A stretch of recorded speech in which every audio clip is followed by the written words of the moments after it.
La langue française est le fer de lance de la latinité. C'est par le français qu'il y a une latinisation de l'anglais, de l'allemand, de l'arabe ou du russe. Et je crois qu'il faut parler à ce niveau-là, non pas de la langue française, mais du lexique français. La différence entre le lexique et la langue, c'est que le lexique ne relève pas d'une grammaire. Il relève d'un certain nombre de mots qui ont leur propre force, leur propre valeur. Et trop souvent, on veut nous parler de langue. Et en faisant ça, on brouille les cartes.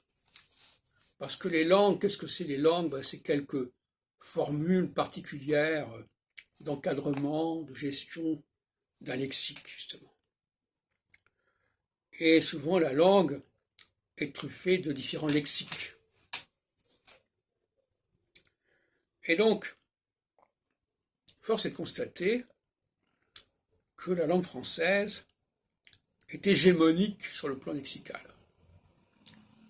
Pour la zone germanique, sémitique, slave et, d'une certaine manière aussi, latine.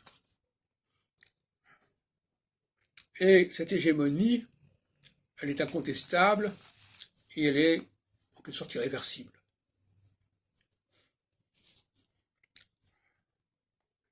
On pourrait faire un ouvrage là-dessus si ça n'a pas été fait, mais ou d'une autre. C'est la question des mots, M-O-T-S, par-delà la question de l'orthographe, la question de la sémantique, la question de la prononciation. C'est pas ça qui est important. C'est le problème du lexique. Donc il faut être dans la lexicologie plus que dans la linguistique, ou en tout cas, ce qui nous intéresse dans la linguistique, c'est son lexique, c'est le lexique. Et à partir du moment où on ne met pas l'accent sur le lexique, on essaie de nous perturber et de nous fausser le jugement.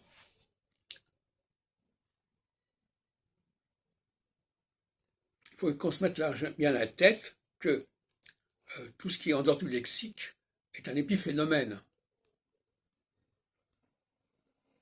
Tout est dans le lexique. La langue elle-même est dans le lexique. Le passage d'un adjectif à un adverbe, du masculin au féminin, du singulier au pluriel, c'est dans le lexique. Même si effectivement on est à la marge avec la grammaire par certains côtés, les marqueurs de pluriel, les marqueurs de genre. Mais malgré tout, on est comme dans le lexique à ce niveau-là. Et d'ailleurs, j'en ai déjà parlé à plusieurs reprises, il y a des codes qui se perdent. Dès qu'on passe de l'écrit à l'oral, on n'est plus dans le lexique. Exactement, on est dans un lexique très fragilisé par le fait que si on n'a pas le mode d'emploi de l'écrit, on produit une oralité complètement burlesque quelque part.